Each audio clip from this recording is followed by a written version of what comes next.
Welcome, welcome, welcome to the SubHub podcast. I'm EmKay Sullivan. And I'm Dani Moreno. And today we are going to be covering a couple of topics. We're going to be doing a quick recap on the World Championships, which happened this past week in Innsbruck, Austria, where we had 4 different races. We had a VK, the trail short, trail long, and the mountain classic. And then we're going to do a quick preview of the Broken Arrow Skyrace this weekend of the VK and the 23K. And then lastly, we are going to have recent world champ, who is now a double world champ, Grayson Murphy, on the show, where we'll interview her just about how the world champs went and beyond. Yeah, I'm excited to chat with her. It was a fun week. So let's just kind of go through some results. I know that you and Adam and Aaron and Tabor and Eli all did some recaps. But so starting out the week, we had the vertical races. And for women, we had the legendary Andrea Marr winning in pretty insane fashion, followed by Falaris Gerudo Kisang and our very own Grayson Murphy in third place.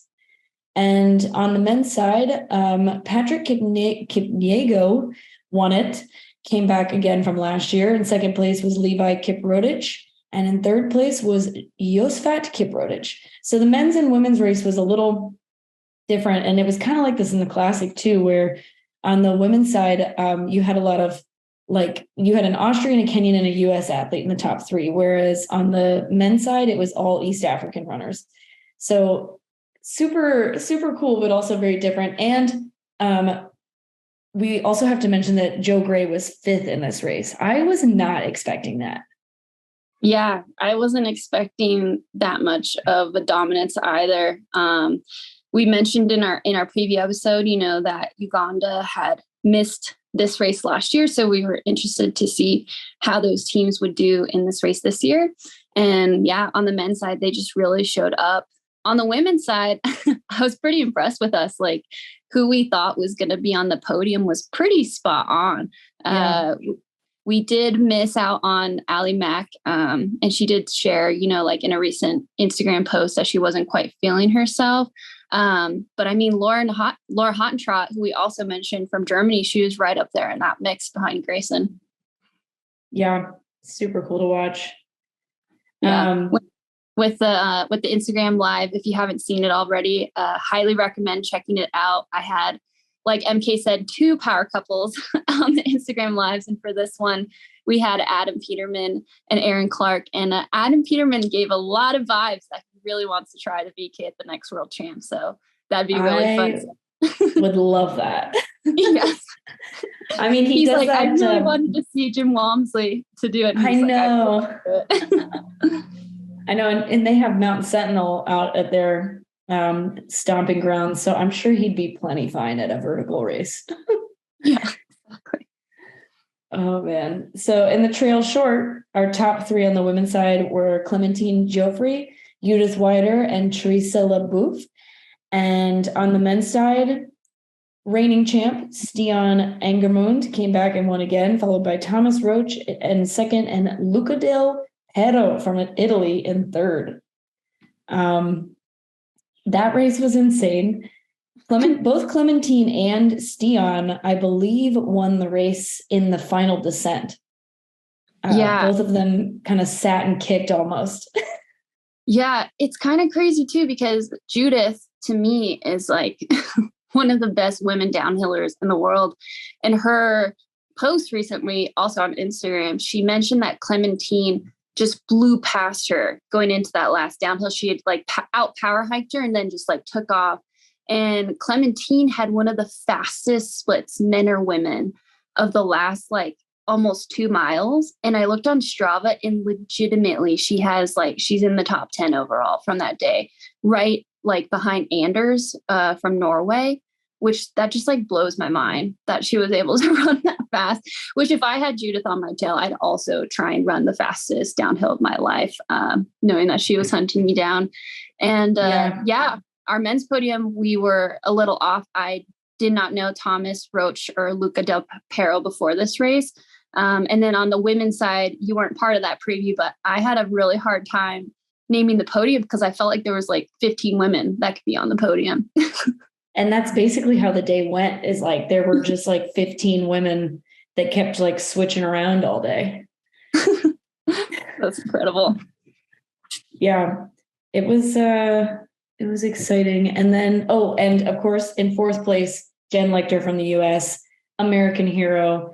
She was in that race from the beginning, never let up. At one point, I thought she was going to get third from what I was hearing, but holding on for fourth, still insane.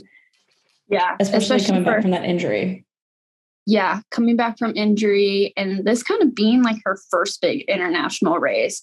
I was kind of thinking she'd be in the top 5, but you never know. Like when it's your first time, competing, like in these styles of races where people kind of throw punches in interesting ways. But yeah, congrats to her. I was really happy when I saw the results of her in fourth and you in the top 10 as well. Yeah.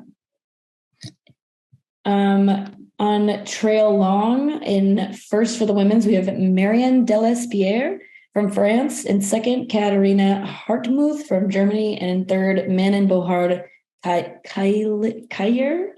The French. It's probably Cailler. And then on the men's side, in first, Benjamin Robiol from France. Second was Andreas Ritier from Italy. And in third was Peter Franjo from Slovakia.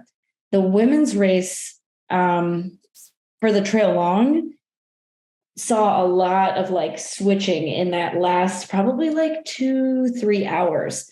They were really close to each other for a while, but France pretty much cleaned up on both the men's and the women's side when it came down to it in that final little bit.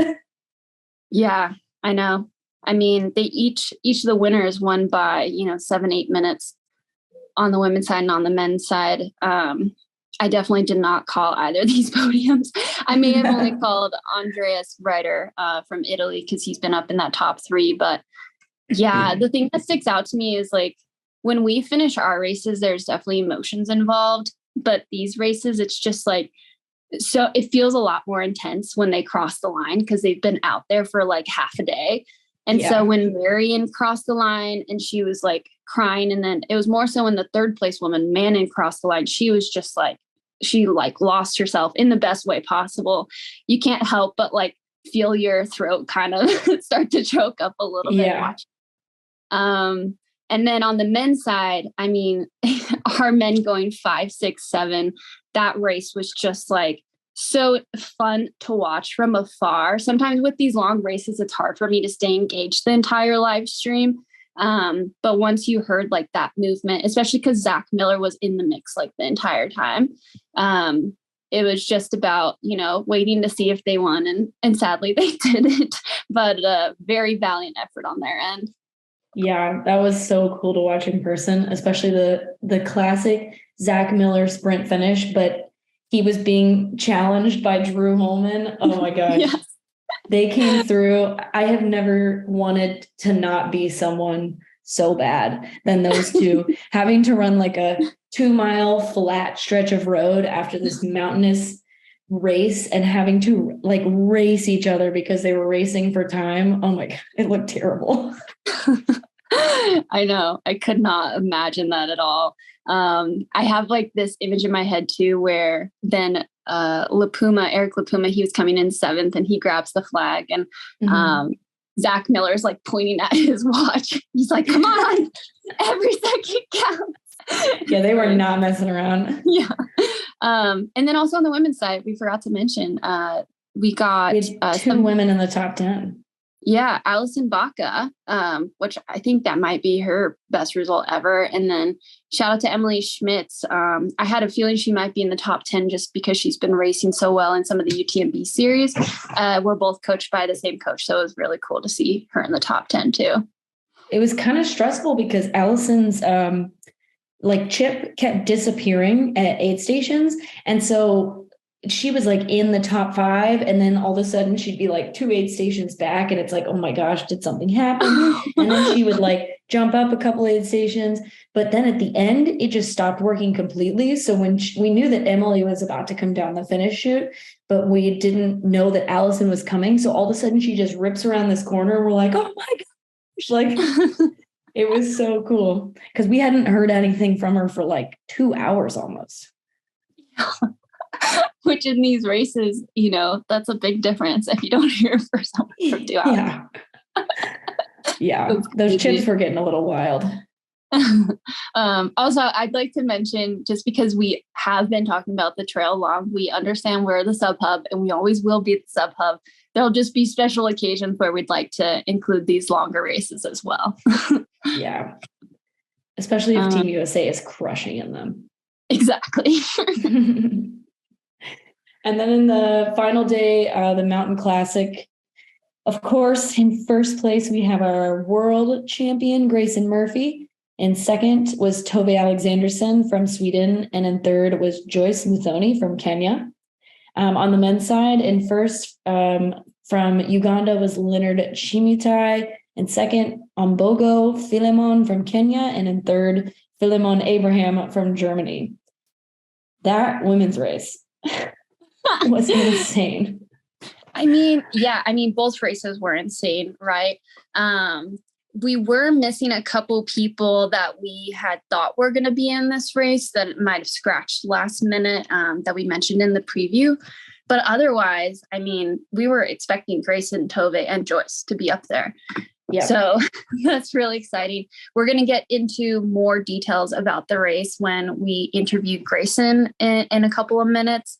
But to me, one of the things that stood out is just like she took the reins of that race from the start, and she just it was Grayson's world and you just were living in it. If you were in that race from the get-go, she took charge and from start to finish just ran an incredible masterclass race. So yeah. And honestly, Tove kind of did exactly what I thought she was going to do, was to try and take as much time as she could on the downhill. And it worked out mostly for her. She ended up getting second in the world. So that's pretty cool. And there was a while where I thought she was going to get passed on that second downhill because the second uphill was a bit of a struggle, but she just hammered it again. Yeah. Incredible. And then on the men's side, Uganda and Kenya again had 4 of the top 5 spots.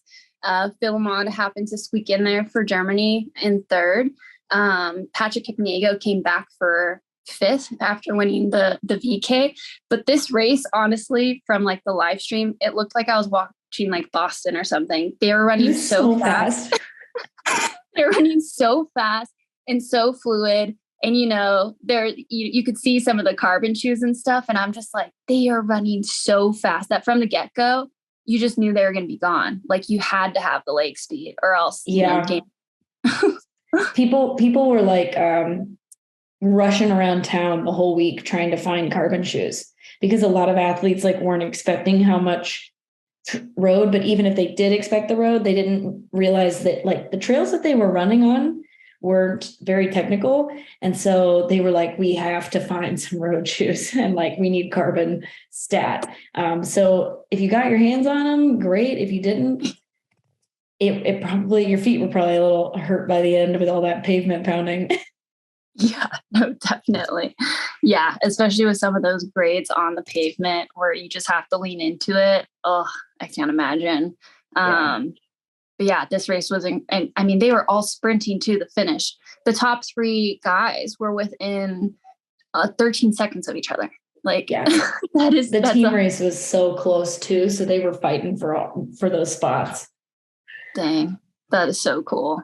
Yeah. I loved seeing kind of the longer finish line shot. And there's 5 of them within 100 meters. And you're come on.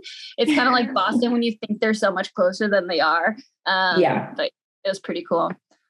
But overall, in the end, at the end of the World Championships, they started this thing this year called the Federation Points. I think it's what it's called. And while you have the VK and the Mountain Classic are determined by place in the race, and the trail races are determined by time, which again, reminder, that's why our American men were sprinting to the finish, was to try and get as many seconds as they could for that team time. This year, they did it where no matter what place you got in what race, if you got first, you got 190 points. If you got second, you got 189, and then so on and so forth. And then they totaled those points at the end. And then they claimed overall country champions. EmKay, do you know if they did like, what's it called? If they included every single athlete, or was it like only the top 3 of each race or something like that? I don't know, but my guess is that it would be only the top 3 since that's who scored anyways. But at the same time, when we're looking at these results right now, you can see the points next to their time. And so it may be everyone. Interesting. Yeah, because then there's obviously a bigger benefit to countries who have more athletes. I hope it's not every person. Then it's probably top 3 then. Yeah, because I didn't even think about that. Because like Great Britain, the guys, for example, like they won the team title, but they only had 3 athletes. So like, if they would have just gotten totally gypped if it counted anybody more. Yeah, no, definitely. Well, in the end, France came up on top with 3,247 points. Italy was second, 3,210 points, and USA was 3,076 points, which, I mean, dang, that was so cool to see. I mean, I honestly was surprised Spain wasn't up like in that top 3. Yeah, I think it was a pretty close race. Yeah. Race week. Whole week. Yeah. Cool. Well, that's kind of like the World Champs recap. Like I said, there's a couple of Instagram lives with both power couples in our sport right now. They're pretty hilarious if you know the dynamics of Adam and Aaron versus the Hemmings. So highly recommend you check those out. And now let's jump into Broken Arrow. Yeah, this is one of the best trail weekends in the US for sure. And it piggybacks on Western States, which makes it even more fun because it's just like such a busy week. But Broken Arrow kicks off the 2023 Valsier Mountain Running World Cup. The course this year is incredibly snowy, which makes it a very different race than it has been the last couple of years.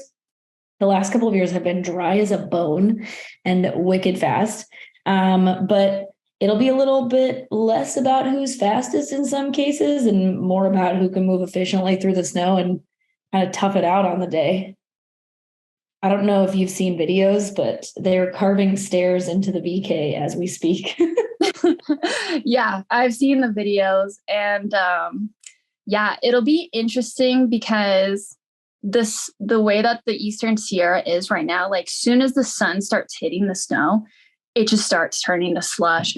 So something like the VK, I need to look at the time, but usually it's later in the day. Yeah, it's just going to be such a slush fest just trying to get uphill. I really feel for those athletes right now because I personally don't enjoy going uphill in slush. You're just like sliding the entire time. But I'm sure some parts on the spine will be, melted out where hopefully they can get some leg turnover. And then, it's kind of interesting. So the last time there was a big snow year, I think it was in 2018. Yeah, that's crazy. All the records were broken that year because there's certain parts of the course where you actually can get down faster if you know how to navigate snow. And Shirley Canyon hurts when there's like no snow. So to be able to glissade down that would be so nice. Exactly. Yeah. So we'll see how that is. I feel like the 23K will probably be one of the biggest benefiters from the snow. The 46K, again, I feel for those athletes because as it starts to get warm, it'll get slushy. But again, like the downhill won't take it as much out of their legs if they know how to glissade or get down the snow efficiently. Yeah. All right. So women's VK highlights. As far as the women, we think you all should look out for, especially if you're doing Freetrail, which, side note, there's like close to $5,000 in prizes for Freetrail between Broken Arrow and Western States. So if we get any of the predictions right, you're welcome. Also, you owe us money. You owe us money. Please Venmo us. First off, we have Grayson Murphy. It does appear that she's running. We'll confirm that in a little bit, but she is in the Tahoe area. So she just got third in the world. Odds are she's pretty fit a week later. So we definitely think she'll probably end up taking the crown. We also have Anna Gibson. She just finished her career at University of Washington at NCAAs, right? In the 1500, like last week. And she was the winner of the RUP VK in 2022, which is similarly like a high altitude VK. We have Anna Mae Flynn. She's kind of been injured like the past few years. And she's coming back from a hamstring surgery. But Anna Mae Flynn in her prime, to me, is like, she's top VKer in the world too, like top 5, no doubt. So if she's feeling good and feeling fit, she'll definitely be up there. Yeah. Other noticeable names would be Laura Hamilton. She's an Aussie who lives in Colorado. She was 28th in the VK and 27th in the Classic last week. So, and I think she was feeling pretty good about those efforts too. So she's, on a high. Allie Mack, not sure if she'll be racing just based off of her post from last week about how she kind of like burnt out. But, just in case she is, I put her down. And then also another maybe would be Allie Ostrander. I know she was hurt and dropped out of U.S. championships due to being injured, but recently I've been seeing her do some uphill efforts out in Washington and then walking the downhills. So like the VK could be something that maybe she's still planning on doing. And if she is, I wouldn't count her out. Yeah, no, definitely. I feel like that would be the one race that maybe she'd come out and do to kind of like kick off her trail season, because I know she signed up for a lot of the Golden Trail races. And it might be a good time to like start getting some efforts in. Yeah. So men's VK, Zach Hanna, he was 5th in the VK in Thailand last November, which was the other world championships before this most recent one. We also have Andy Wacker, who has had a lot of success here and just like always is kind of like up in the mix in US sub ultra races. He's coming back from Achilles, so maybe this is his way to kind of like test that out and see how that's going. Darren Thomas, I'll let you add some color there since you know him, EmKay. Yeah, Darren has been out of racing for the last year due to a pretty bad foot injury. But I think he could still pull out something good. He ran up our local hill, I think like a week ago, and he ran 2 minutes slower than his CR, which is a very impressive CR as it is. And that's an all uphill, almost 3-mile effort. So I could still see him doing pretty well in this race, despite the fact that he hasn't raced since Zagama last year. Dang. Yeah, that'd be really cool if he can get a good effort in there with coming back. Justin Small, he's a teammate of mine from Terex.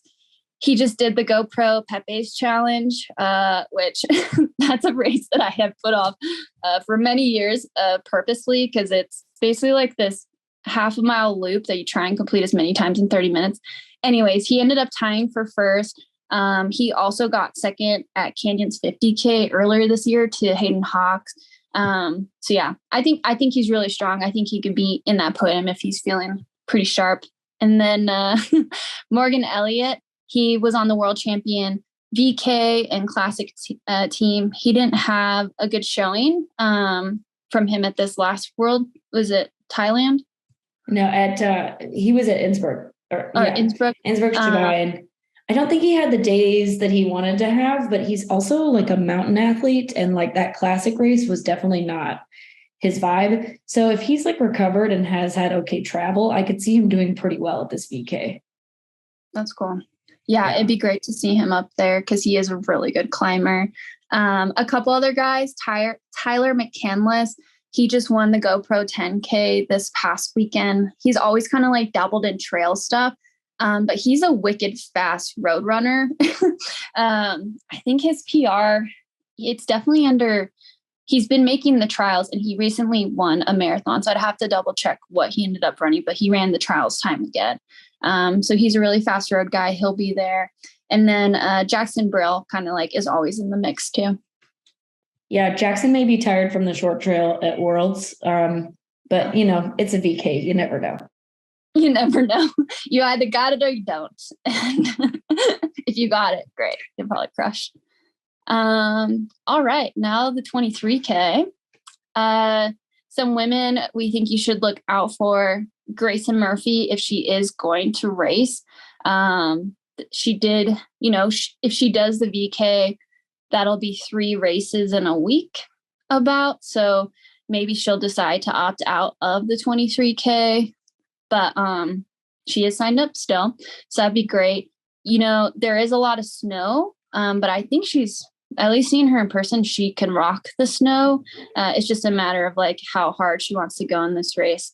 But if she's in it, I would definitely call her out to probably win, just based on the fact that she's incredibly fit right now and probably hasn't lost anything in a week. Another girl, probably not. Another girl, couple of women are Janelle Leaks. She recently won the GoPro Mountains Games this past weekend, and she won the 23K in 2022, and which upon later that year, she won the Golden Trail National Series, which had like a 3-day stage race in, I think it was the Azores later that year. I think, was it kind of like earlier last year that she was injured? Yeah, she was signed up for so she ran Broken Arrow last year and did not have the performance that I kind of expected from her. And then about a month later, she posted about being injured. And so I have a feeling she may have raced injured in that scenario. But I know that since then she's hired a coach and hopefully is training a little bit smarter than she was when I had talked to her last. Okay. But so she actually won in 2021, the 23K. Oh, sorry. Yeah, 2021. Gotcha. 2022 was not a great year for her. And then, but I think if Janelle is on, like, she's always somebody to look out for. Like, she's so tough. So especially in these conditions, I could see her pulling something out that maybe even beating Grayson, in my opinion, but we'll see.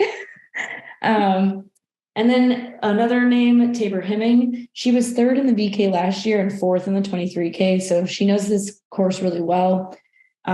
She's also about to embark on this insane triple of doing the 23K this weekend, Mont Blanc Marathon next weekend, and then Mount Marathon, I think the weekend after, July 4th. So pretty close. Which, wild. Yeah, I wish her the best of luck. I would love to see her crush all of those. That would just be, that'd be historic. Yes. Yeah. And she's a quick woman too. Like, I think her PR is like 33 low in the 10K when she was running at University of Colorado.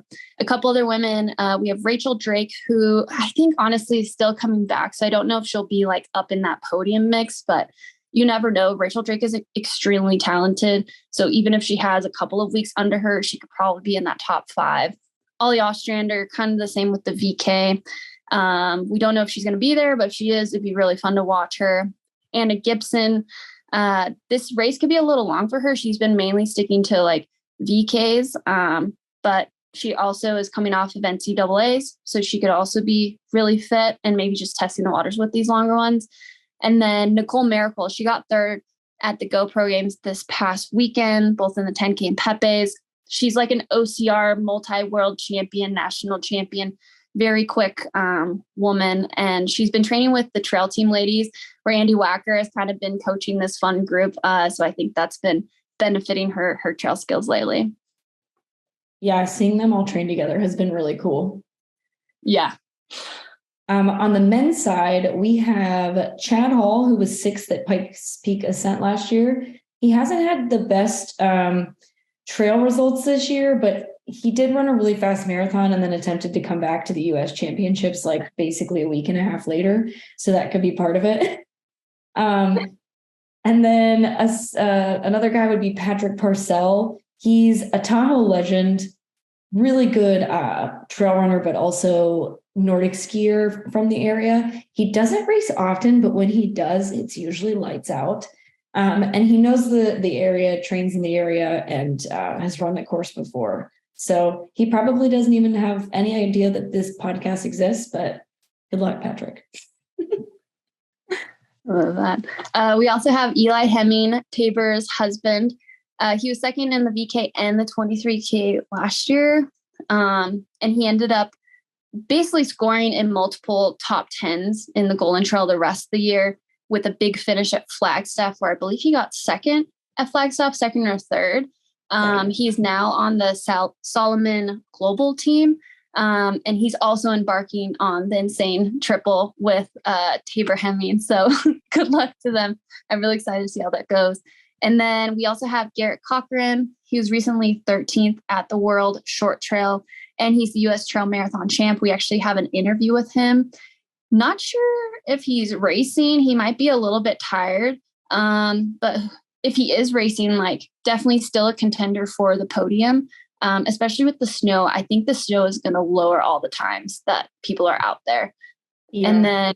And last I talked to him, I'm pretty sure he is still planning on racing. So just depends, I think, on if he's feeling recovered or not. Yeah, no, definitely. And then we also have Noah Williams. He was 5th at the Breakneck Marathon and 2nd at Pikes Peak Marathon. And then we also have Patty O'Leary from the Bay Area. He recently won the Dipsy race, which is pretty cool. That's a pretty historic race in the area. He won that either last weekend or 2 weekends ago. And then we also have Kiernan Ney. He's from Gunnison, Colorado, and he's gotten 9th place at this race the last 2 years. So it would just be really cool for him to, hopefully bump into that next top 5. But yeah, I'm excited because EmKay's dark horse, Janelle Lynx, on the women's side is in the women's race, as well as my dark horse. This is like from one of the first couple episodes, Rachel Drake.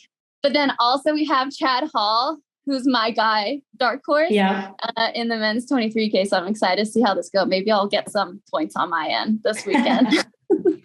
Maybe. Yeah. Well, hopefully we gave you guys plenty of rundown and some good information for your Freetrail fantasy. We're not going to do podiums today because we're going to go chat with world champ Grayson Murphy. So stay tuned. And now we have with us Grayson Murphy. If you don't know who Grayson is somehow, she is a 5-time All-American, ran for the University of Utah. In 2021, she was both 6th at the Olympic trials in the steeplechase and the U.S. champion in the mountain race at Narnar. She made the team for Thailand that year, but it was canceled for like the 2nd or 3rd time at that point. But she went to Hawaii to represent the U.S. team at Xterra Champs and was the champion there as well. And she is now your 2-time world champ, as she was the world champ in the Mountain Classic in 2019 in Patagonia, and now in 2023 in Innsbruck, Austria, just last week. Welcome, Grayson. Thank you for having me. Thanks for the intro. Yeah, we're so excited to talk to you. Not just like as a fellow runner, competitor, participant in the sport, but just like as a friend. And seeing you get that win was a bit emotional, just knowing everything that has happened since 2019. So as EmKay mentioned, in 2019, Grayson decided not only to leave the team that she was currently training with, but to pursue trail running. And it was such an exciting thing for the sport because she's one of the bigger, more well-known names that had started to enter, coming in with like extremely fast track PRs, both 5K, but also the steeplechase. So within that first year, Grayson starts trail running, gets herself a spot on the USA team where she had won the USA championships, and then won the world championship in Patagonia in 2019, where it was a 1-loop course that year. So kind of just like backtracking to that first year, how was it winning that first time as like a world champion? I think it was pretty unexpected for everyone, myself included. But it was kind of a surreal experience. And yeah, I was so new to trail running at that point that I think everything was just like, what's going on? I don't even know what's happening half the time. And it was super cool, and it's been a fun journey to come full circle. Tell us a little bit about the course in Patagonia, because I have a feeling that it was extremely different from the one that you just ran. Yeah, I think any course is extremely different from the one we just ran. Patagonia, like Dani said, was a 1-loop course, and I actually looked at it before Austria because I was curious, and it was pretty close to the same vert and distance profile, but over 1 loop instead of 2, and then significantly less road sections, a lot more like technical trails. And I think I ran it like 30 minutes faster, I think, this year on like a similar vert and distance. So it goes to show, I guess, how much the road plays into that too. But yeah, it was also really rainy that day. There was a couple creek crossings that were significant, and I was wearing like arm sleeves. I think it was pretty cold too. So I think the weather was quite different also. Yeah, I'd say the road. Oh yeah, I was going to say the road definitely helps, but 4 years of fitness also helps a bit too. Yeah, yeah.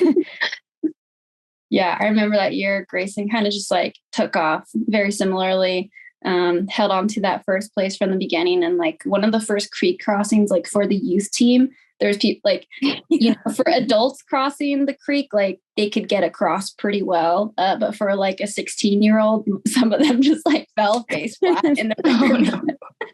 It was crushing so fast. But yeah, that was pretty incredible. So you finish your first year of trail running as a world champ, right? And then you go into 2020. And so before things, you know, the world started going through the pandemic, was the goal originally to go back to the world championships and try and earn a back-to-back? Yeah, for sure. And to do Golden Trail Series, I had so many grand plans for 2020, and then they all just, like everyone else, got snuffed out. So yeah. Well, and I'm assuming you were also planning on doing the Olympic trials when they were originally scheduled as well. Yeah. It was. That is a big year. Yeah. Especially because you'd have to, like, with the trials, I would imagine that would end up being like smack dab in the middle of that trail season. Yeah, and I think I would have just not started trails until track had ended. Gotcha. That's still so cool. So what were the Golden Trail Races in 2020? Were they the same as what they are now, Dani? Yeah, more or less. What ended up happening in 2020 was it was going to be the same 6 that it had been the past couple of years, which included like Zagama, Sierras Now, all those ones, and Dolomites. And I forgot what the last 2 were going to be, but then they ended up doing like this golden segment thing that was kind of confusing at first, but ended up working out for a lot of Americans and athletes and stuff. That's where Rachel Drake got 2nd overall. But yeah, so then you go into 2021, mm-hmm. and I'm guessing those goals got shifted as they did for a lot of athletes. So kind of walk us through like what the original plan was for 2021. It was to do the Olympic trials and then trail stuff. And pretty much 2021 went pretty much to plan, I would say. After the pandemic, I was kind of bored. I wanted to run faster. I'd done like a lot of trail stuff because I wasn't racing. So then I thought, okay, well, I'll do steeple this year, I guess. And the original plan was just to qualify. But then I ended up getting the world standard too. So that was like a extra bonus. That's a nice bonus. Yeah. What was the world standard at that point? It was, I think, 9:30, and I ran 9:25. Did you run that? You ran that in the prelim, right? Yeah.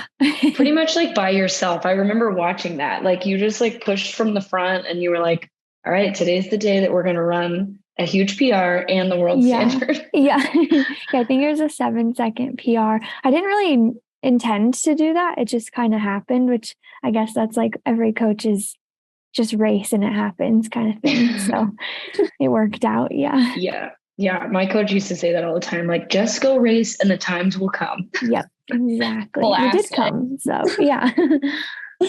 No, I love that. I remember that. That was almost to the T of this month, right? Because it was in June. I remember at Western States, we were watching you on screen with your cute little face buns, just like crushing the last 100 meters with the barrier to get that. So then with 2021, something that kind of frustratingly happened in the trail and mountain world is the world championships got deferred. Basically because some countries had kind of moved on to the next phase in the pandemic while some other countries did not. And the world championships were slotted for Thailand that year to occur. And so it ended up getting, deferred. We'll just say that to the following June, I think originally at that point. And so you finished trials and you had already made the mountain team at that point, right? Because Narnar was before the trials. Narnar was after, but I had the auto spot too because I was defending champion. So that was how I was already on it. But so what made you decide that you wanted to race Narnar and try and go for that? That year we only had the up down US champs. So I wanted to do a US champs just because I feel like you should and still compete just because you have the auto spot. I don't think it's like a reason to duck out of things. And it's a good tune up. That was the beginning of my trail season that year in August. So it was like a nice way to start off the trail season after a long track season. Yeah, that looked like a pretty fun race too. It was pretty fast, if I remember correctly. Yeah, that one was really fast. They've all been so fast. I don't know what's wrong. See, I look at the one that you just ran at Sunapee and I'm like, oh, I would be so slow on those trails. But like looking at the buttery West Coast ones, I'm like, that looks fun to me. Yeah, that one was like on a mountain bike track too. Yeah. Like it was so flowy. Talk about airplane arms. Oh, turning around those corners. Yeah. No, I remember you going back to Narnar and just thinking that was extremely impressive, just like solidifying your ability to kind of go back and forth because you just had this entire track season and then you go back and you crush Narnar. And then, like I mentioned, the world champs got deferred. So kind of walk us through like what happened there for you emotionally, I guess, when you learned that they were deferred. I was bummed for sure because then at that point it'd been 2 years since the last one. And every year you're like hyping yourself up to go like defend the title and then you can't.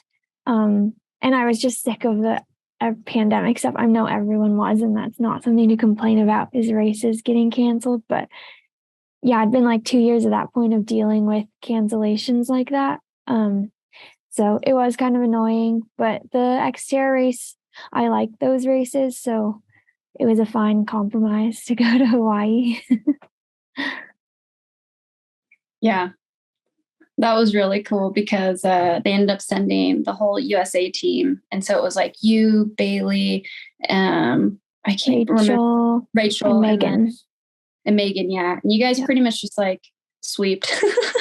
Yeah, I think there was like one person in between us, the four of us.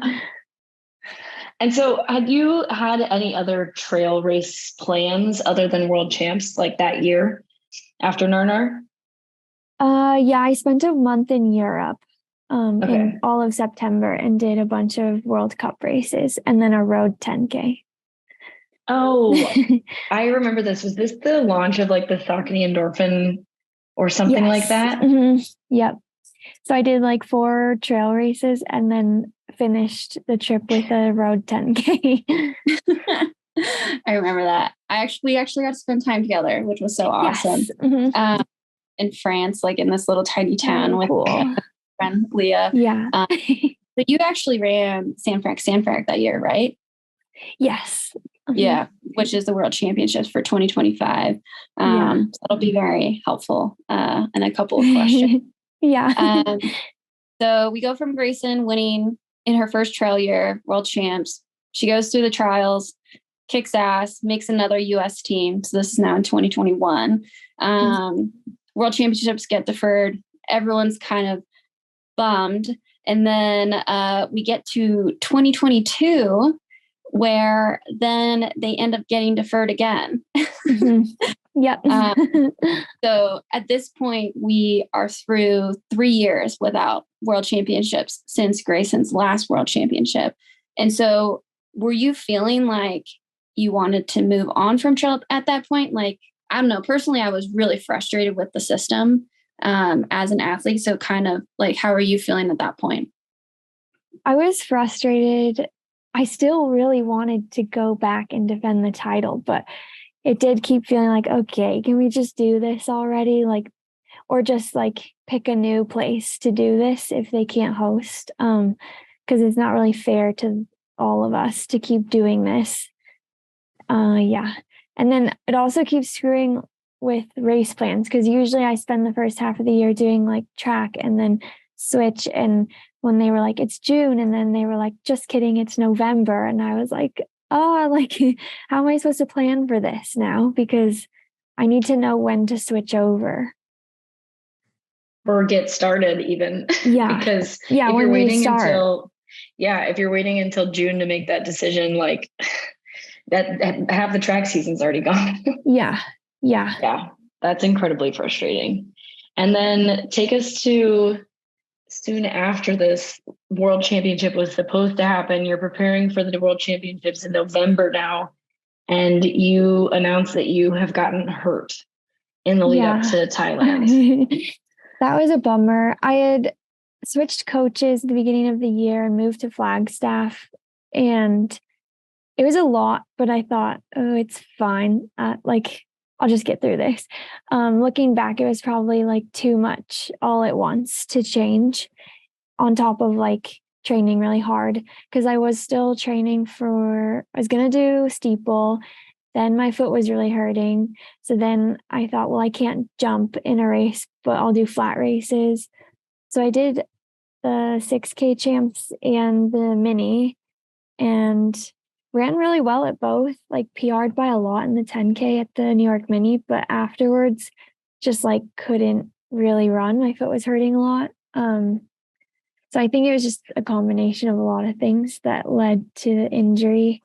And initially I was told that I tore my plantar, and it is torn on an MRI, but looking back now and seeing that my hip followed suit with being like injured, I think it was all a nerve problem from the beginning that kind of went undiagnosed. So it was just kind of a whirlwind of emotions. And I initially thought I'd be able to like cross train and get back, because when I announced I was injured, that was June, so a year ago. And I still, like, we had until November. So I thought, well, that's plenty of time to like get back from this.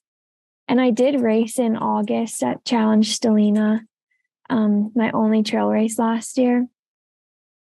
And I didn't run until a week of. I had biked the whole time. And then the first time I ran was like there in Italy.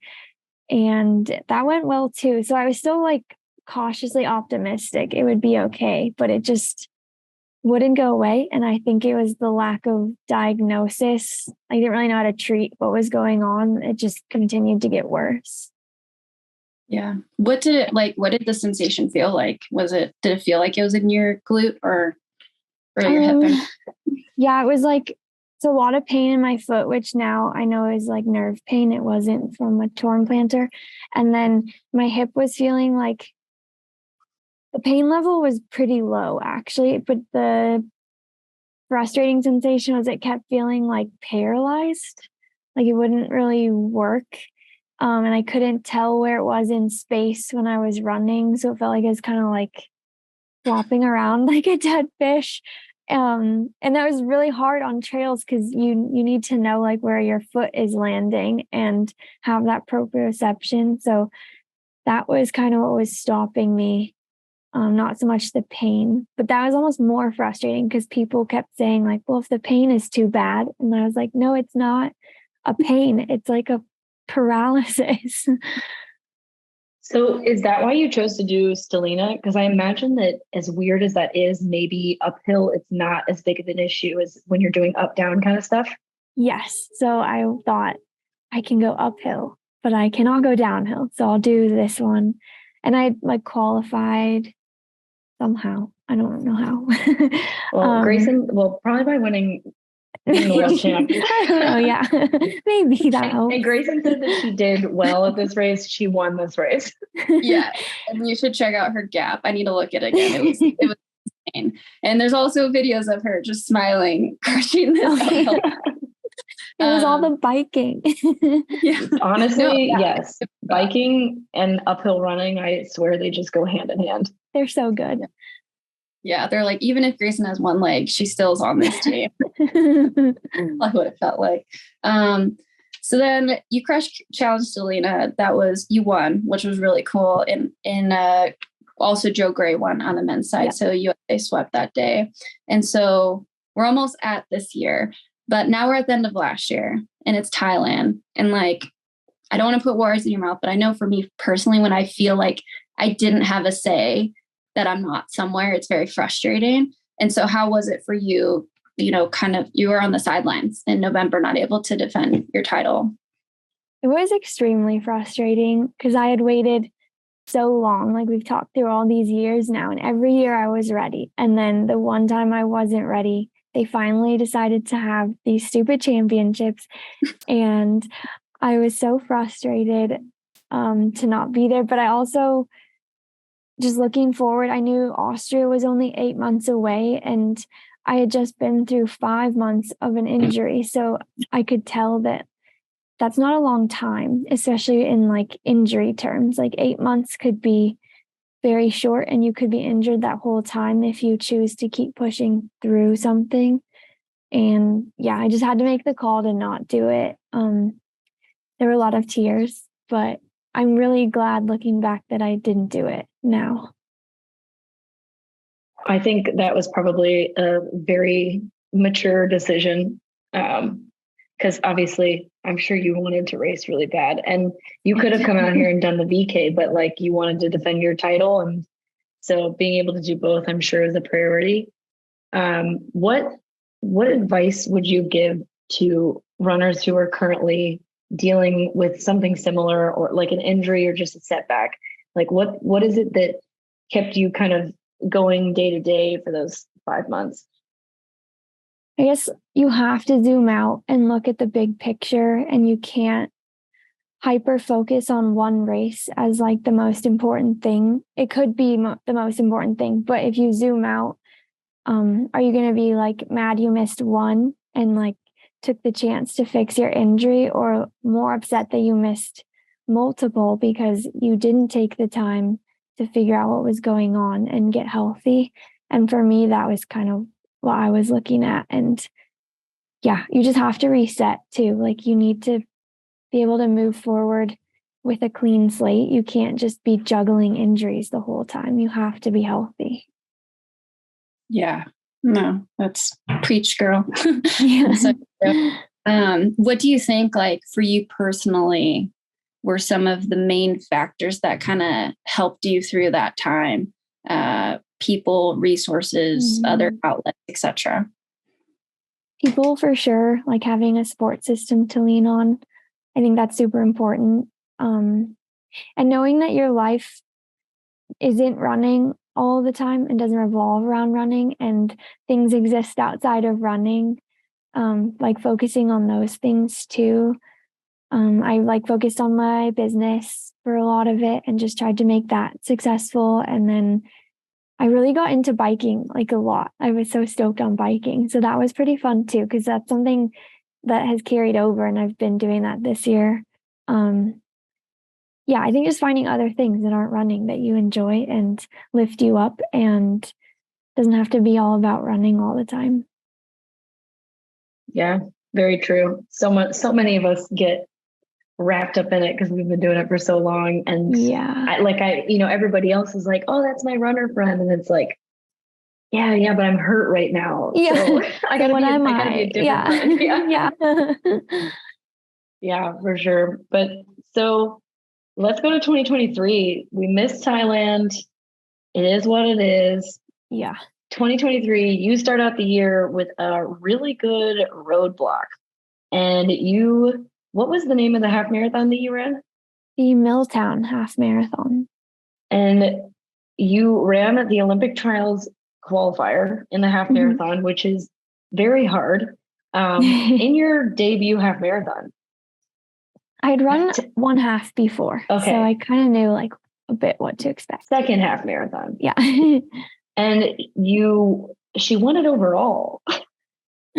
I did. I do think my pacers definitely would have beat me if they were racing, but they were pacing me. So pretty cool still. Yeah. So tell us about that training block. It was fun. That was one of my goals for the year. It was, so the one good thing that there are several good things that came out of the injury, but one of it was I got perspective and I had a lot of time to think, and I realized that the track is not very fun for me, and it has always been kind of a source of anxiety and not really joy. And I realized like I just don't need that, and I'd much rather be on the road and the trail. So looking to 2023, I had a lot of time to plan out my schedule while I was injured, and me and my coach decided like going for the marathon in 2024 would be really fun. But to do that, along with all the goals I had for the trail in 2023, I would have to run the half standard early in 2023. So that's kind of where that came from. And then the roadblock, I just really like that kind of training, like threshold is my bread and butter. I've been told I have a really high threshold, so I like to just do that. And I don't really like track work at all. So this felt like great. I could just do threshold like all week and no like speed stuff, which is my favorite. So I like the roadblock a lot, and I felt really fit going into the half, even though the course was kind of wonky and the weather was horrible. We still felt like we could get the standard even on a bad day, and really happy with how the race turned out. Yeah. I mean, and when she says bad day, she was in long sleeve tights. It was raining. She was running on the sidewalk on and off. So yeah. Gloves. She was given a very subpar day, and she still got the standard, which was awesome. Which I'm sure crushed the standard. Crushed the standard. Yeah. And, yeah, I'm sure it was nice to enjoy that ride too, with some people that could run that pace with you. Yes. Instead of having to deal with that solo the entire time. Yeah. But yeah, Grayson crushed it. So now she's doing the Olympic trials in 2024.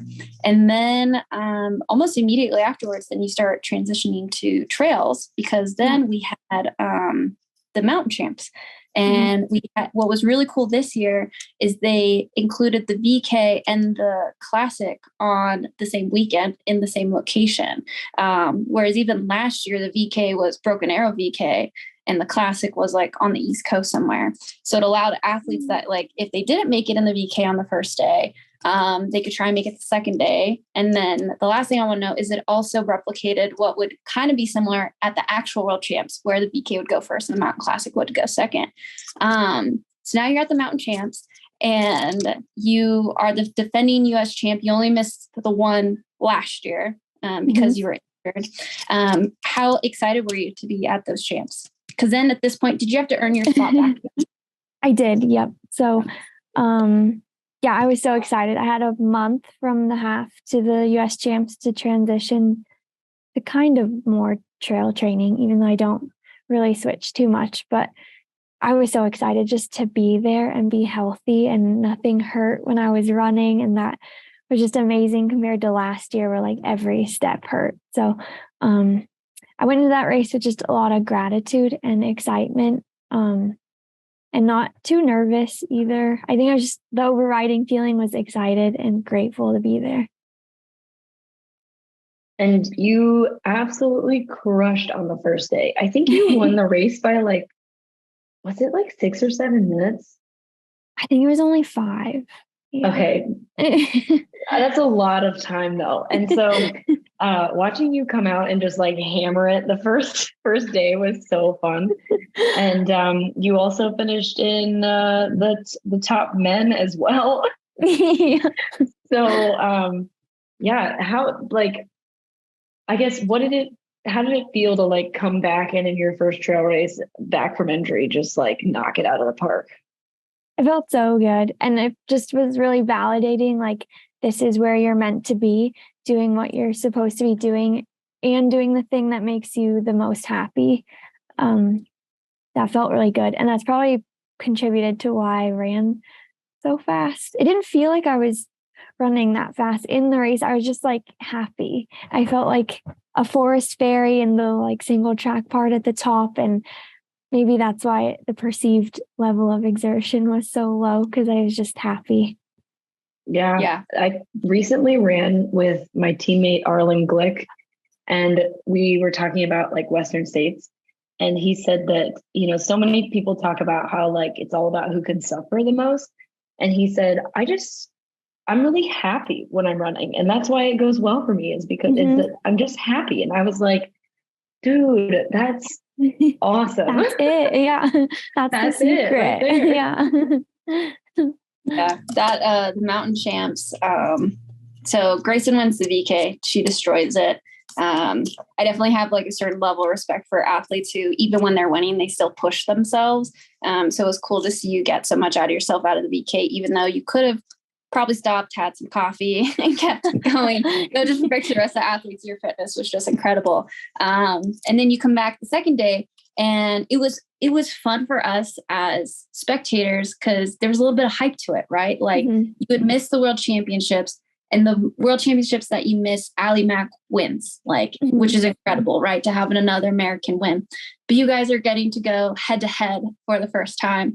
And I just have to imagine for you, that was just like fun to like know that you were going to go and compete and like have this fun day. So how was that first loop for you when you're already kind of like pulling ahead and stuff? It was fun. And Allie and I got to spend some time together this winter. She was in Phoenix, so I met her down there. We got to train a little bit together, so it was fun too, because she's a friend and then also a competitor, but a friend first, and she's great. So I think that made me less nervous too, because at the end of the day, like one of us probably was going to win, and I'd be happy. Like I want to win, but she's my friend too, so I'd be happy for her also. And I think everyone knows that she's good, and sometimes I feel like I still get like the underdog stick for some reason. So I wanted to go I want to race the best people to prove that I can be up there too. And these aren't like flukes. I felt like after Patagonia, there were some comments that like, oh, well, the Africans weren't there, so maybe the results would have been different had Kenya and Uganda been there. And that was like hard to hear. And it just makes me want to prove that no, it's not because someone else wasn't there. Like I want to prove that I can win against anyone. Anyway, the first loop was fun, and I was nervous. Like Allie didn't do the VK the day before, so she was definitely more fresh than me. And I was like, oh, I don't know how my legs are going to feel. But when we started climbing, I actually felt pretty good. And just kind of did my normal, like, I'll just push and keep pushing and hope for the best. Watching you on the downhills on that course was like watching a forest fairy. I know. I was just about to say that. I feel like, just to reiterate what EmKay said in a slightly different way, I guess, is like, people tend to underestimate you on downhills, but like everyone needs to know Grayson crushes technical descent. Like she can roll that stuff. To see it like on video, it's like, there you go. The proof is in the pudding. Like Grayson can do this sloppy, weird East Coast. Like a bog, vertical bog. Yeah, I don't know where that comes from. Like there wasn't a downhill I was like bad at, and then they were like, oh, see, you're bad. They just like started with that narrative, and then I've been trying to like disprove it. Even the race on last weekend at Worlds, I felt like they were like, oh, well, she's not good at downhills. I'm like, where's this coming from? I don't understand. What have I done? It's okay. Just like, let it go and then just keep crushing the downhills. And you're like, oh, prove you wrong for the 100th time. I think maybe the thing that people forget is that like you were a soccer player before you were a runner. Yeah. So you got the agility and the eyes and the feet and, you know, soccer players are great downhill runners if they decide to get into the trail scene. Yeah. And also steeplechasers. She literally jumps stuff at 9:30 pace for a 3K. being able to sight, from far away is always, and now you're a mountain biker too. Dude, it's just gonna get worse for people. Yeah, I know. She's gonna be doing Red Bull downhill mountain biking. They'll be like, she's not good downhill, and she's literally the best mountain biker in the world. So then you end up winning, which that's really cool. I totally agree. There's something pretty primal feeling, like as a woman being able to get the most out of each other. Like, we're friends, but then like to push that much like girth out of each other to where you're like on your hands and knees, like it just makes you love a person more in like a weird way. So that's cool that you felt that connection with Allie. It's like, if she wins and she got the most out of me, like respect, she won. Mm-hmm. And I'm sure I felt the same way. If Grayson wins and like I get the most out of myself, like respect, she won. So now you're on 2 teams. Was the goal always to do the VK and the Classic? Yes. Yeah, I knew I don't mind like the back-to-back races. The VK is such an aerobic effort, but it usually doesn't like take too much out of your legs that it makes it okay on the second day. And yeah, I was like, I haven't been able to do this in so long, so why not like do all of them, because I've been gone for so long. And so fast forward to Innsbruck. Mm-hmm. The Wednesday was the first day you guys ran the VK quite late in the afternoon. It was, I don't know like how you guys felt racing, but being a spectator, I was pretty warm out there in the sun. But still absolutely beautiful course. Tell us about that race, because you ended up getting third. And it was kind of a weird race in that you guys went up, and then there was like a half a mile or a mile of flat, and then there was a 40% grade on like a grassy-ish slope. Yeah. And did you check that out beforehand too? We did. We got there about a week early. So we did get to run the whole course in full all at once. So that was good, because I knew that grassy part was coming, which if I didn't know that was coming and then I just like showed up to that would have been a nightmare. But I knew, and that definitely influenced like my strategy for the race too. Yeah. And so everyone knows it was about 7.1K with almost 3,500 feet of climbing. It was like 3,400. We'll just call it 3,500. And so seeing that grass at the end, I guess, what was your strategy going in then when you're like, what did you decide you were going to do? Because for me and EmKay, we're allergic to the VK. We can't do VK. I think I'm allergic to the VK. Yeah. Afterwards, everyone was like, what? That's not fun. Like, why are we doing this? This isn't a fun thing to do. It also started on the road, which was interesting. And yeah, there were just so many weird quirks about the course that made it kind of weird, and where you would decide to push. You did have the second mile had like 1,300 or 1,400 feet of climbing too. So pretty much it was get through the second mile and get to that flat part and just try and like flush all the lactic out. And then you have basically another interval. So I was kind of thinking of it as like 2 intervals in my head with a float break in the middle. I'm confident in my flat running abilities against mountain runners for the most part.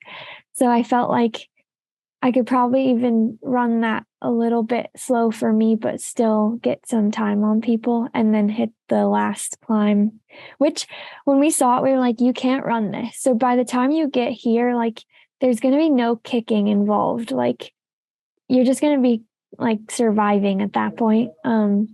And it was so hot. When I saw EmKay, I was like dying. And she was like, just keep your hands on your knees and keep hiking. And I was like, okay, this hurts so bad. It hurt a lot. VK's just hurt a lot, I think. When Joe Gray ran past us, like the grit on his face was so intense. I was like, I had a video of him and he literally is like gritting his teeth. he's pumping his arms so hard because he was running at the point when I saw you. Oh, God. But I don't know how much longer he was running after that. I couldn't have done it. But yeah, it looked gnarly. BKs are the hardest race discipline I've ever done, I think. Same. Yeah. They just hurt from the gun. But you held on that last 40% and you came away with a bronze. Yeah, I didn't feel very good that day. So I was a little disappointed that it didn't feel as good as like Sunapee did. And yeah, I was like, very happy with the bronze and the effort I gave. Bummed that it wasn't like an A feeling day for me so that I could push harder. But I was happy that I still had to push a lot. And that was kind of cool to be challenged like that. Yeah. I mean, it's pretty incredible that you said you would float during a PK. My brain in the middle. Like, I would die and then I'd fall. So you ended up with the bronze, which is still incredible, Grayson, for not feeling like it was an A day. And it's such a short race too that I feel like if you feel slightly off, it just is that much harder. So that's an incredible result considering that. And so were you in third the whole time, or like how did that go?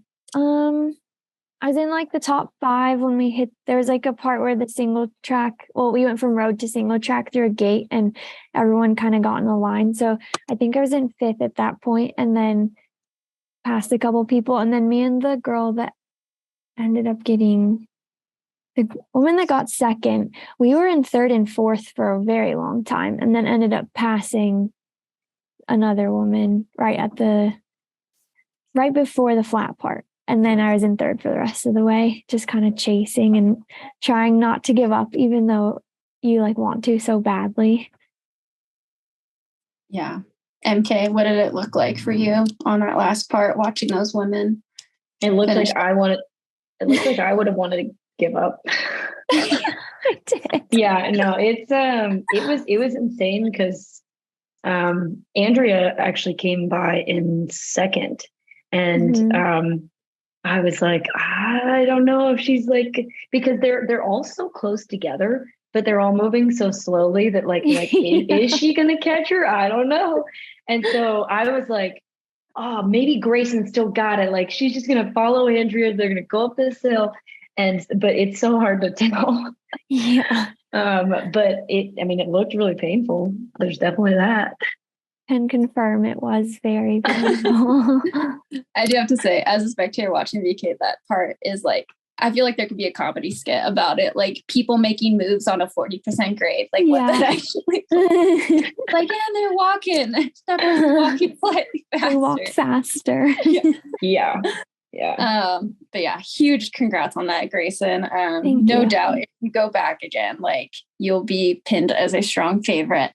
Especially after your VK performance at US Champs. Okay, so now first day is done and you got 3rd. Kind of bittersweet. You got a lot out of yourself, it sounds like, but didn't quite feel like your A self. What did you do the next 2 days while the other races were happening? The very next day we did a course preview of the classic course, and it was nice that it was 2 loops, so we only had to run 1 and we could see the whole course for the most part. And then just tried really hard to recover. Nothing was really sore. My calves were tired, but not sore. The VK, like I said, is kind of lucky. It's so hard, but then you're not sore, which is kind of weird. So just laid around for 2 days, and we got to cheer on the 80K finish because that was in Innsbruck, the town we were at, and that was really cool to see. Cheering on teammates was all we did, really. Did you get some inspiration from watching the US team finish so well in that 80K? Yes, that was so cool. It was so cool to see Drew and Zach sprinting at the end of an 80K, 86K. We should give them the credit. It was longer than 80K. Yeah. And they were literally sprinting to get more seconds for the team time. And that was just crazy. I can't believe they did that. You're like, if they can sprint at an 86K, I'll sprint. Like, I'll be fine. At least I don't have to run for 12 hours like they do. What did you do like nutrition wise? And so you're relaxing and stuff, but like, were you like consuming more protein, or like, did you stick to what you normally do?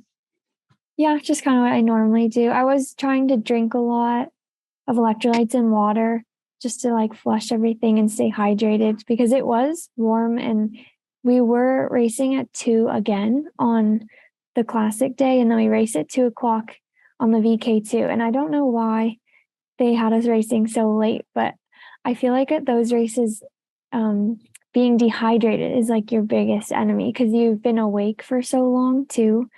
And maybe you're not hungry, but if you haven't been drinking for the half of the day that you've been awake, then you'll be dehydrated in the race. Yeah, it was like, I don't know if it's normally that hot in June in Austria, but it felt unusually hot like the whole weekend we were there. Yeah. I was so happy when it started raining during our race, because I think if it had continued to be as hot as it was, it would have been a very different day for me. Oh no. Oh man. Yeah, that first 6 miles was rough. So at least like with you guys, the races are short enough that you just like get through it, but it's kind of miserable. Yeah. So, yeah, there were still plenty of women that seemed like they had heat stroke at the end of the classic race. Yeah. And even you, I think I remember seeing a video of you like immediately like chugging an entire water at the finish line. Yeah. They didn't have water, and they only had one aid station. You would hit it only one time at the end of the first lap. And that honestly was not enough, because it was 78 degrees when we started the race, and the race took over an hour, and you only have one chance to get any water. And it was before, like after one climb and then before the next climb, and I feel like the climbs are when you get the most thirsty. So I was very thirsty by the end of the race. Yeah, because I'm assuming you probably didn't carry anything with you. No. Yeah.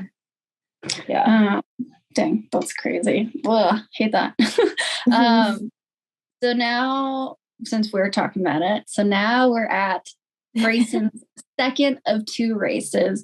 Something that I think, kind of briefly looking at the results, about 50% of the VKers are doing. Some people did like the VK and the trail short actually. And then maybe a little bit more than 50%, maybe like 70% like did the VK and the mountain champs or the mountain classic, which this year was 2 days apart. Whereas in Ireland, it was only 1 day apart. What are you telling yourself on this day? Because I saw you at the start line and you look like you're about to tear some like stuff up. I was like, get out of this girl's way. Like, you were just like so focused. And I'm like, she's about to light this stuff on fire. What were like, the day going into morning of, what were you telling yourself?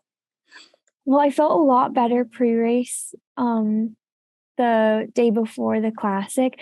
And full disclosure, like I'm about to get my period, and usually the week before I get really hot and I like feel like I can't breathe, which apparently is like an estrogen progesterone response.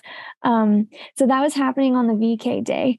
But then once I got through it and was a couple of days closer, I started to feel better, and I was like, okay, this is like pretty on cycle, which is good. And I know that I'm going to continue to feel better now. I got through like the rough days. And so pre-race felt way better, which made me feel good, because pre-race before the VK, I was like, oh God, like I do not feel good today.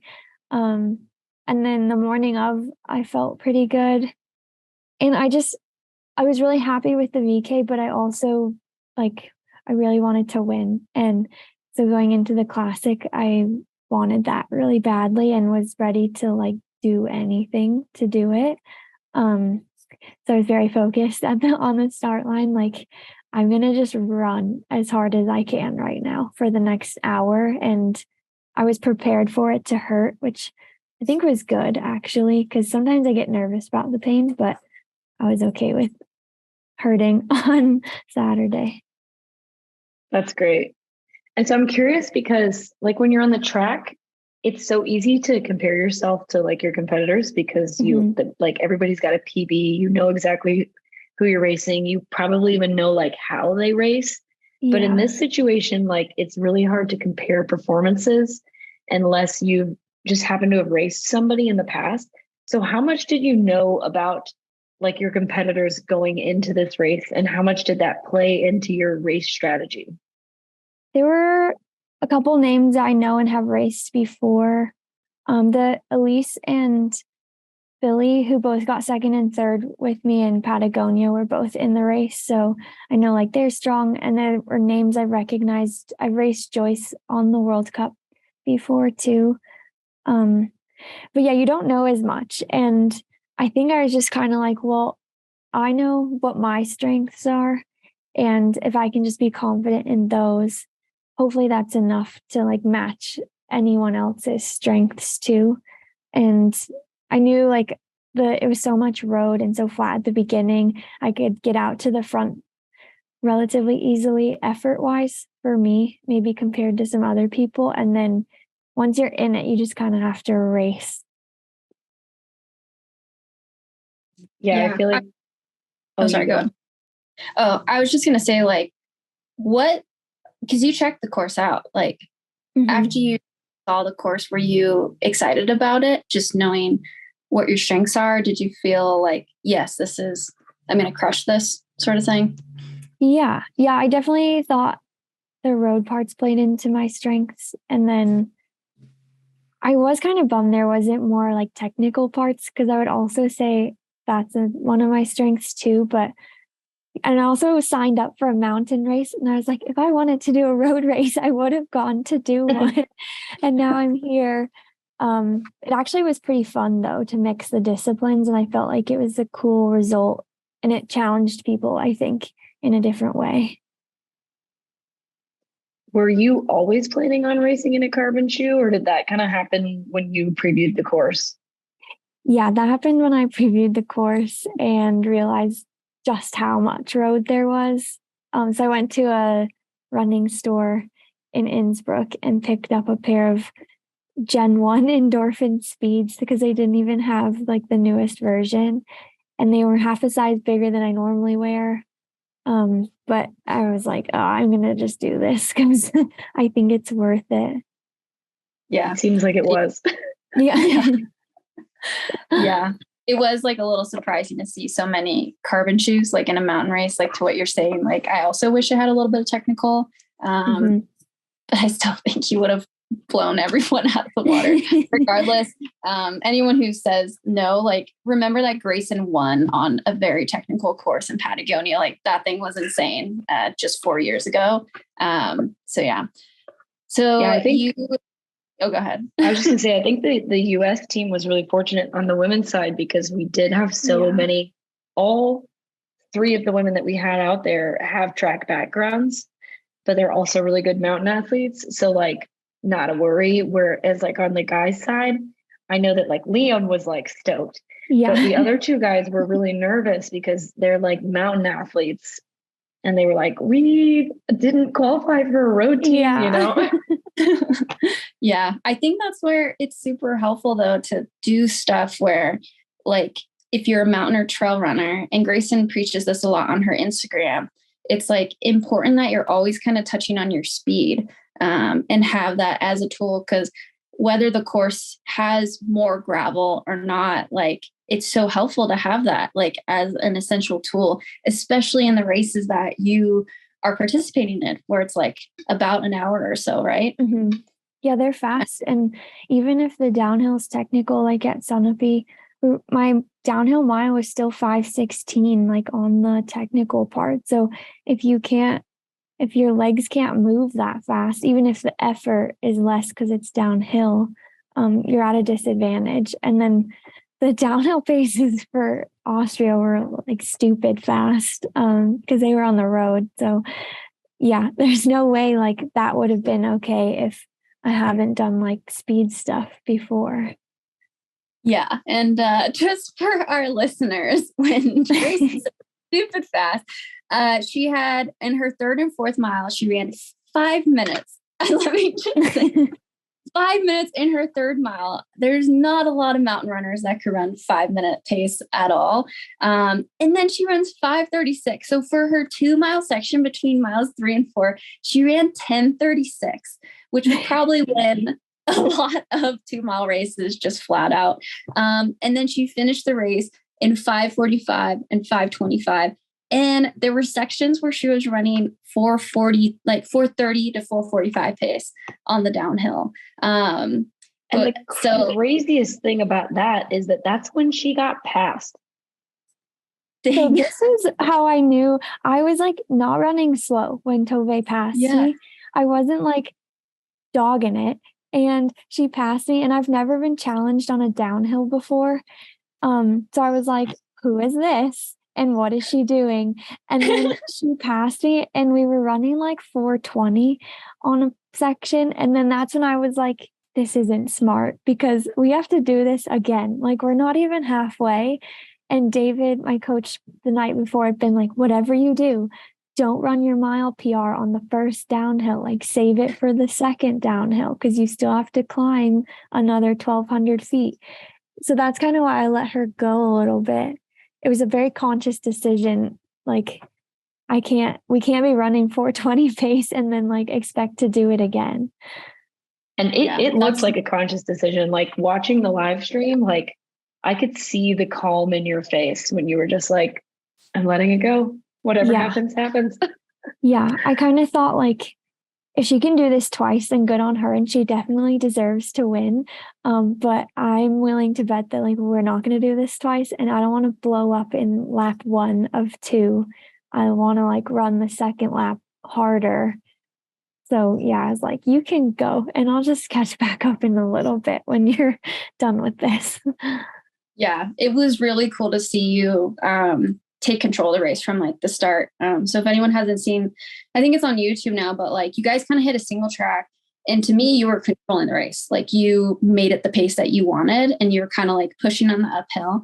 And I would say that's one of your strengths, but you're kind of good at everything. So you were pushing on the uphill, and then Tove wasn't even in the screen at that point. So like she was placed many places behind you, maybe like later top 10. And then when it came back to you guys coming out, Tove was just like screaming on the downhill. And like EmKay said, Grayson was just like, I'm just doing my thing.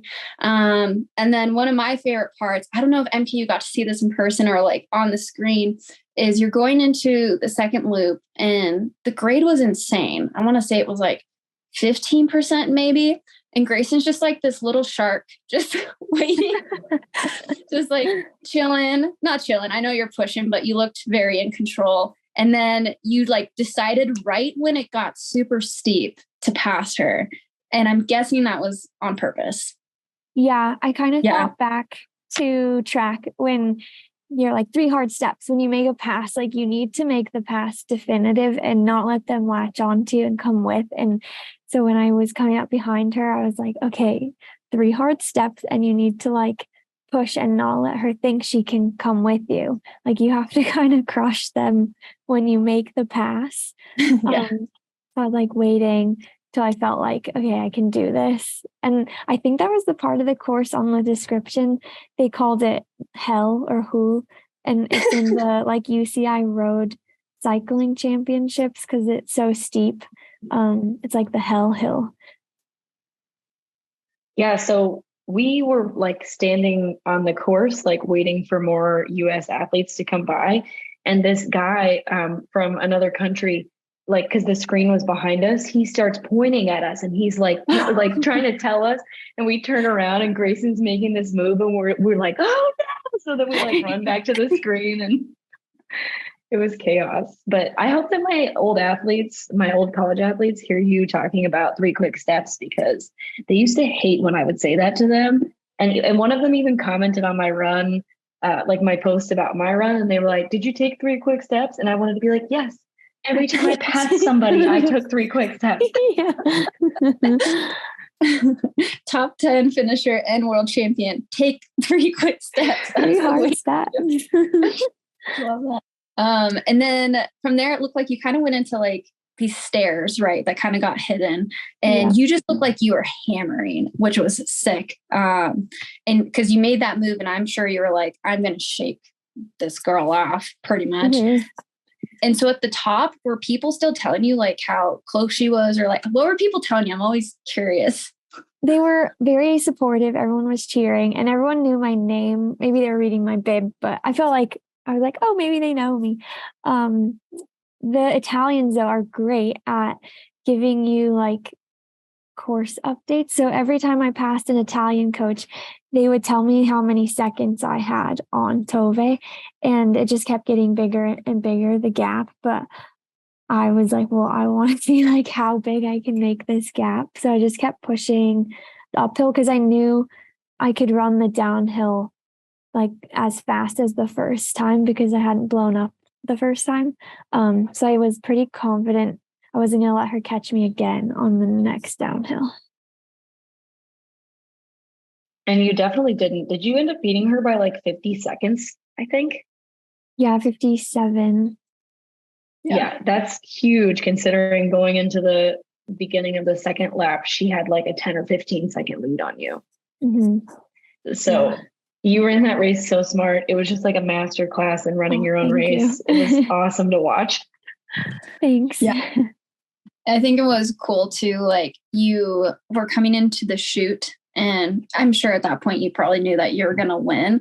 But you grab the American flag and you're still like kind of sprinting to the finish, like as fast as you can with your hands in the air, which I was like, she is getting every second possible on this. And then you crossed the line, and what was cool is they had a tape for you. I was like nervous if they were going to do that. Maybe 2 starts. But then you kind of like, you fall to your knees because you got like everything out of yourself. So going from the VK and then now to this moment, like what, how did you feel? It was just a lot of like, yes, I did it. I'm really proud of myself. This is what I wanted to do. And standing on the start line, like that's what I intended to do that day. And it was just cool to have it like come out that way and know that I like really emptied the tank too. Didn't leave anything out there. And it was cool to have to like work for it. Cause I think in a lot of the trail races, like at US Champs, there wasn't really a lot of competition to push me, but I got there in the VK, so I obviously got beat by 2 people. And then Tove's so good at downhill. And that was like a cool experience for me to like not be in front and have to work for it. And it like brought out more of me too, which was cool. So it is cool, like you said before, when women are pushing each other. And I think Tove was dead too, because I tried to like go say good job and she just like couldn't even sit up. So I think we both were like really happy with our races, and it was cool to push each other like that. It was awesome to watch. Yeah, that whole race was so fun, and they did a really good job of live coverage too. And so just like sitting in the town square there, like waiting for you guys at the finish was, it was cool to watch. And I like tried to take a video of you as you ran by in the finish chute, and it was so bad because you just moved by so fast. It was like she was there for 2 seconds. Like I kept having like nightmares of those races where people start celebrating too early and then get past like right at the line. So I was like, I am not going to let this happen. But then Paul, the team staff who gave me the flag, he was like, don't worry, I wouldn't have given you a flag to run with if she was like close to beating you. Like we wouldn't you would have to wait for that flag. Yeah.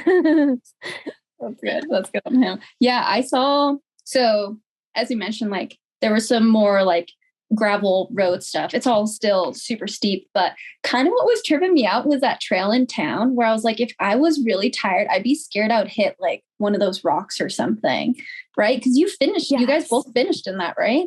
Yeah. It was, I don't know about you, EmKay, but well, you started in it. It was terrible. They had like the weirdest start ever. But Casey Campbell went down hard that first lap in the city trail.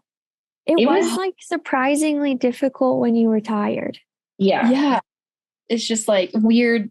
It's man-made, but it's like or I person think made? that was the problem, was it was like unnatural and they were like moguls and stuff. So it's not like how a trail would become into existence. It was it was like just wide enough that you kind of felt confident, but also like really treacherous. Like you'd be like, oh, I have like a line here. And then all of a sudden there'd be like this massive boulder. And you're like, this isn't even a boulder that I would find on the trail. No, and it's like placed right in the middle. Like the or most like the awkward spot.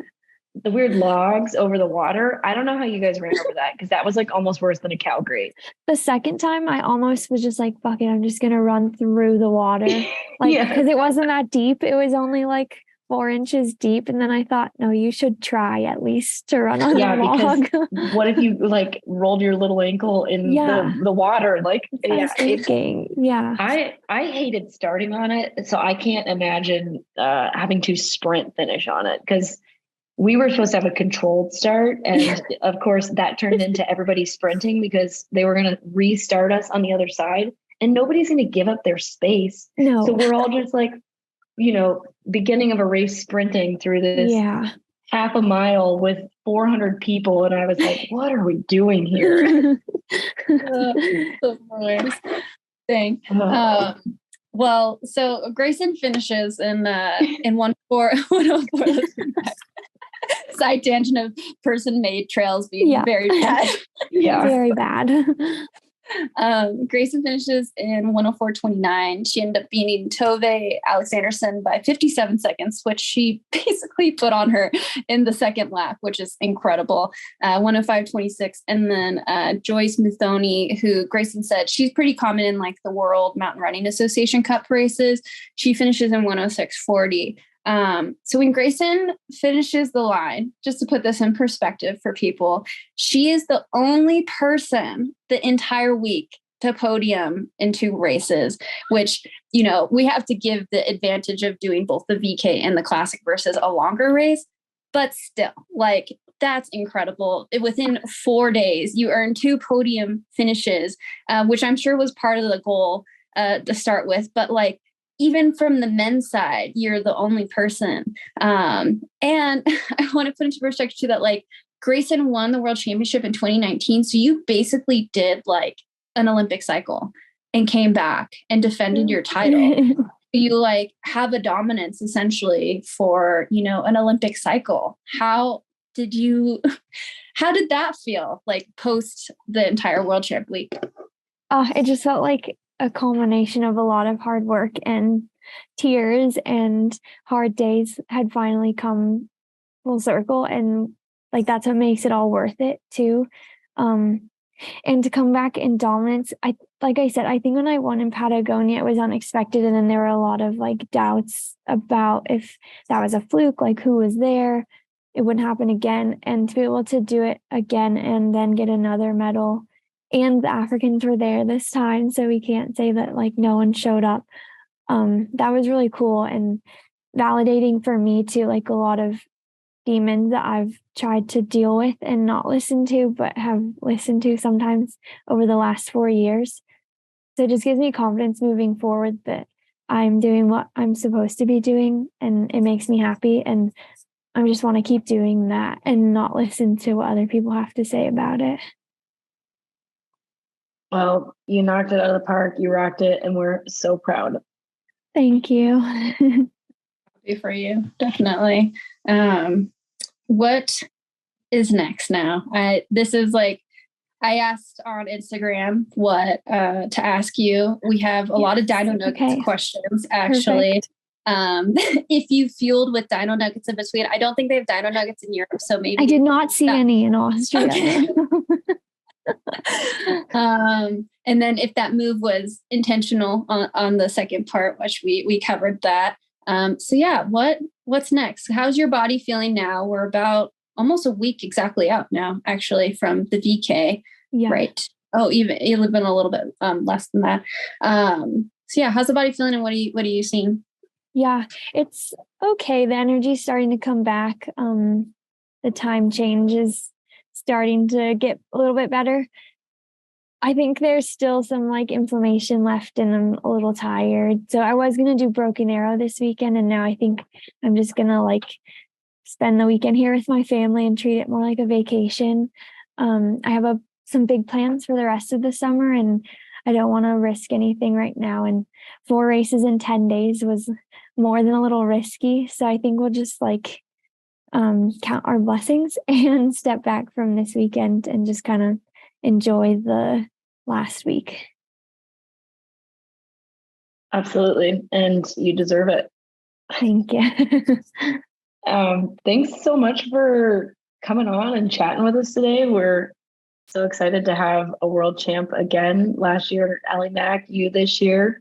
And hopefully we keep this trend going. Yeah. We just have to have Americans win every year. Now in 2025, I know the course already. So yeah. Are you good? I'm guessing that's in the plans is to go back. Would it be for the VK and Classic or do you see yourself like starting to bump up? I don't know because I have the auto spot now for the Classic race. So I really want to probably defend that. But if the 40K course is interesting, maybe I'll consider bumping up or like doing both or something. Cool. Damn, both. Yeah. Wild. Yeah. Maybe I'll try and triple. Heck yeah. Pull us a fun. Yeah. Yeah. In the mountain running world. Yeah. Amazing. Yeah, that's incredible. And I don't mean to like dive into it too much, but do you want to share your summer plans or are you still gonna wait until like see how your body feels? Oh, sure. Yeah. I'll do Cirque Series maybe in July. And then Series and All is kind of my next big goal. And then 2 more Golden Trail races and the Golden Trail final. So Golden Trail will be like the 4th goal after that. But I would really like to compete for the win at Series and All. Yeah. Oh, yeah. I love to hear it. I can't wait to see you do that. That's going to be, that's like the perfect race for you. And I think you're going to have some fun competition too with like EmKay and stuff. And maybe, I think Sophia Lockley will be there too. So it'd be cool to see you guys racing each other. And just like you said, like get the most out of each other. But yeah, you're going to crush that. It's basically a VK and then a half marathon. So you double perfect. 2 VKs. Yeah. Great. Well, enjoy your vacation and enjoy being world champion again. And I'm sure we'll chat with you again soon. Yes, would love to see you both soon. Yeah. Thanks again, Grayson. This has been the Sub Hub brought to you by Freetrail.